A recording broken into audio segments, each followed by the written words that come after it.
पेण तालुक्यातील उंबरमाळ, केळीचीवाडी, तांबडी, खौसावाडी आणि काजूवाडी येथील आदिवासींना रस्त्याअभावी मूलभूत सुविधांपासून वंचित राहावे लागत आहे। खौसावाडीतील आंबीराघ्या कडू यांचा वेळेवर उपचार न मिळाल्याने मृत्यू झाला।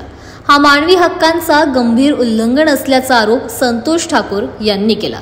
प्रधानमंत्री ग्राम सडक योजनेअंतर्गत 7.22 कोटींचा निधी मंजूर होऊनही रस्त्याची कामे सुरू न झाल्याने जिल्हाधिकाऱ्यांना आयोगाने चौकशी आदेश दिले। संतोष ठाकूर, ॲडव्होकेट सिद्धार्थ इंगळे यांच्या नेतृत्वाखाली पत्रकार परिषदेत प्रशासनाच्या निष्क्रियतेवर तीव्र नाराजी व्यक्त करण्यात आली। अनुषंगाने माननीय मानवी हक्क आयोगाने रायगड जिल्हाधिकारी यांना नोटीस बजावली आणि 4 आठवड्यामध्ये फॅक्ट फाइंडिंग रिपोर्ट दाखल करण्यास सांगितला। ही नोटीस फेब्रुवारी महिन्यात त्यांना गेली रजिस्ट्रारकडून आणि त्याच्यानंतर 4 आठवडे म्हणजे 4 आठवडे होऊन गेले आणि 4 आठवडे झाल्यानंतर आम्ही आज ही पत्रकार परिषद आपल्या समोर आयोजित करीत आहोत की आजही रायगड जिल्ह्याचे जिल्हाधिकारी हे मूग गिळून गप्प बसलेले आहेत। त्यांना या आदिवासींचं काही पडलेलं नाही आहे, यांच्या भविष्याचं काही पडलेलं नाही आहे। जर आदिवासी लोकांच्या हक्कांचं जर उल्लंघन होत असेल तर जिल्हाधिकाऱ्यांकडे विशेष पावर आहे।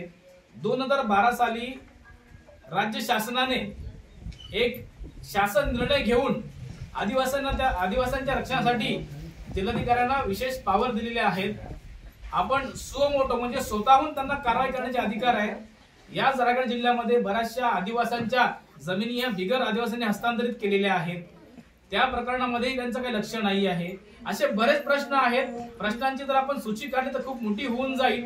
तुर्तास आपल्याला या अधिकारी बंधू भगिनींचं जे काही मानवी हक्कांचं उल्लंघन होत आहे, त्यांच्या संविधानिक हक्काचं उल्लंघन होत आहे, तर ते उल्लंघन थांबवण्यासाठी आपण कायदेशीर प्रक्रियेतून जात आहोत। मानवी हक्क आयोगाने पुढचे जी काही प्रोसेस असेल त्याच्यामध्ये हिअरिंग होईल।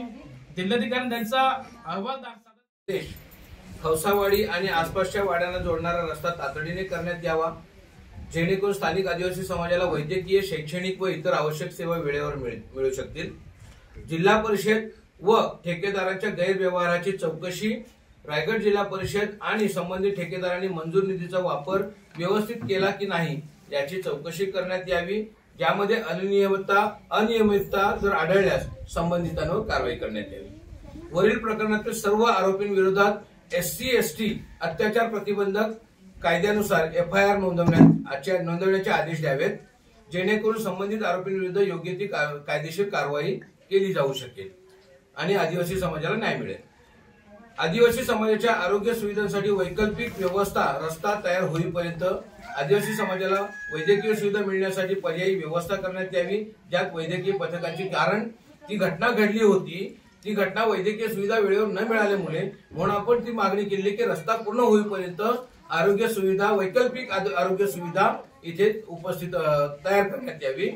त्यानंतर आर्थिक मानसिक नुकसान भरपाई, जे ह्या सगळ्यामुळे ज्यांचं नुकसान झालेलं आहे त्या मृत्यू झालेल्या आदिवासी भगिनी आंबीराघ्या कडू यांच्या कुटुंबियांस त्या त्रासामुळे पीडित झालेल्या इतर आदिवासी समाजाला आर्थिक नुकसान भरपाई देण्यात यावी, जेणेकरून त्यांना मानसिक आधार मिळेल। ह्या प्रकरणामध्ये आंबीराघ्या कडू ह्या मयत झाल्यामुळे त्यांच्या दोन्ही मुलांवर अनाथ होण्याची वेळ आलेली आहे, कारण वडील अगोदरच नव्हते आणि आता आई पण गेल्यामुळे ती दोन्ही मुलं अनाथ झालेली आहेत। आयोगाच्या आदेशाची कारवाई तातडीने करण्यात यावी।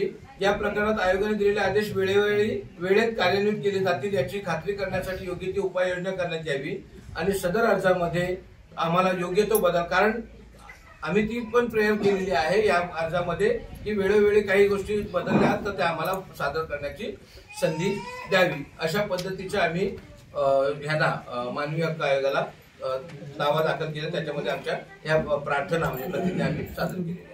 खरं तर भारतीय